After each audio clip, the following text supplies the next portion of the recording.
on TV, online and on your smartphone. This is Ticker News. Hey there, it is really tough out there in mortgage land, right? So it's no surprise the RBA's recent interest rate hikes are placing a huge strain on many mortgage holders right around the world and in Australia. But there's plenty of room for Aussie banks to actually help out or not help these stressed borrowers. So what are they actually doing? I'm Aaron Young, we're going to find out. Now from our headquarters at Ticker Park, this is Ticker Today. And today we are talking banks. We start with the National Australia Bank, which has become the third of the big four to make exceptions to stress testing standards for borrowers attempting to refinance. This now leaves just ANZ as the outlier among that group. So why is there so much of a difference, so much daylight between the major banks on this issue when it is so important to so many? To discuss this further, what it means for Aussie households and the housing market, let's bring in Will Banks of Shillings Capital. Great name to deal with this one, of course. The banks are taking very different approaches on this. They're very good at bringing up the rates, not so good about talking about helping people. What do you think? Yeah, it's an interesting one. Westpac CBA had already spoken previously about reducing this serviceability buffer from 3 to 1%. NAB have now come in and joined the party. That's looking to be implemented. I think it was on the 21st of July. ANZ haven't taken that approach, but I think their approach is more around assessing documents and being a bit more relaxed on some of those requirements. But it is positive for those people that are looking to refinance their loans. How important is it right now for those people? I mean, there's a lot of people who are dealing with unemployment, for example, or they're just trying to get back into the workforce after a protracted period of unemployment. They're worried about refinancing. Are the banks generally helping? I wouldn't necessarily say they're helping. They're not reducing the serviceability buffer for their own benefit. I mean, if you look at it, 800 billion of fixed rate mortgages were taken out in the past couple of years. Many of those are now expiring, are coming up for refixing. The issue is that many of those individuals who have mortgages that are now looking to refix those mortgages aren't able to pass the tests. And therefore, the banks have got an issue with regards to which product that they move them into. So many of these mortgage holders are now, as they would call, prisoners in their own mortgages. And I think the last statistic was about 20%. We look back to 2008 and we remember the banks collapsing and there was this term, too big to fail. Is the shoe on the other foot now where the Australian economy would fail if the banks, as you mentioned, don't help out because so many people who now no longer fit into the criteria to which they would be able to get that loan in the first place could now fall out of the system? What does that do to the housing market? Surely it's too big to fail. Well, the banks would argue that they're not going to fail. They would argue that the reason why they're making all of this money, and they haven't passed on some of the savings that they made when they were buying funds at a much lower rate. They're saying the reason why they're doing it is so that they can buffer up to ensure that they are not themselves put into a stress position. The fact No. I'm saying that the customers, there would be so many people who would be impacted that they would be the group that would be too big to fail. If the banks don't pass them through, as you mentioned, onto a new product, for example, that there will be too many customers who would fail. Yeah, I agree. And that's one of the reasons why they're now trying to reduce this buffer from 3% down to 1%. And remember, it's only applicable to certain individuals. It's strict criteria. I guess you've got to ask yourself, the level of risk that is around the mortgages, does that reduce from 3 to 1% or is it the same? The reason why it's become unaffordable is purely because of the 12 rate hikes that have occurred in the last 12 months.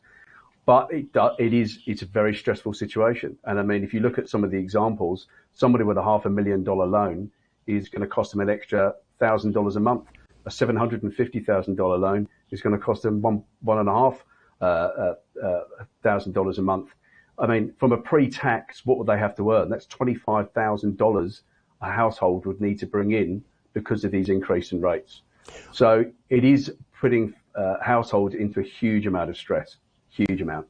Well, I'm going to be the devil's advocate here. Anyone who has borrowed money at record lows, who did not budget into account that rates could go up and they will be paying an additional $1,000 a month to get things back to normality. I mean, 4.1% is where things were at back in 2012. And back in 2012, things weren't too different to where they are right now. Okay, obviously we haven't just had a pandemic, but there was clearly, you couldn't have interest rates at record lows forever. And that was never the idea either. We went from this idea of quantitative easing a few years ago to rates increasing. How did people not expect that this was going to happen? And how did the banks continue to lend to people, as you mentioned, what was it, billions of dollars over the past few years in this, that things wouldn't change at some point and these people would come under financial stress? Big question. I totally agree with you. It's to do with expectation. So whenever I am refixing a mortgage, I would always stress the curve myself to make sure that it's affordable. But you've got to understand that the RBA were telling the market that they weren't going to increase mortgage rates until 2024 and encouraging people to go out and borrow. And that's what people did. And the banks were lending 10 times. Everything was fantastic. And it's only now that these rates have gone up, it's caused the pressure. The other thing is, there hasn't really been a recession in Australia for nearly 3 decades. So I guess there's an expectation that the dream was going to continue and that they wouldn't be faced with this level of stress, which clearly they are. So I think there's some accountability for the mortgage holder themselves. I think there's accountability for the banks who have lent them 10 times income. And I think there's accountability to those regulators and the media who are encouraging or have been encouraging mortgage holders to go out and borrow more money and overstretch themselves. And not just for a house as well, but obviously to get people to make these big purchases and to end up in a bit of a credit crunch, because for a lot of households, Australia has a lot of debt per capita when it comes to household expenditure, not just on the home, but everything that goes in it, the 2 cars, not the one. A huge amount. And I also think that there is a theme where people's supers is the forefront of how they retire and what they rely on. And I think other savings buffers that individual households may have aren't really there. So when you move into this position of stress and you've got increasing, not just interest rates, but increase on mortgages, but as you say, with other debt and the cost of living, it's leaving families incredibly stressed because they don't have those savings. They don't have that buffer to be able to support that.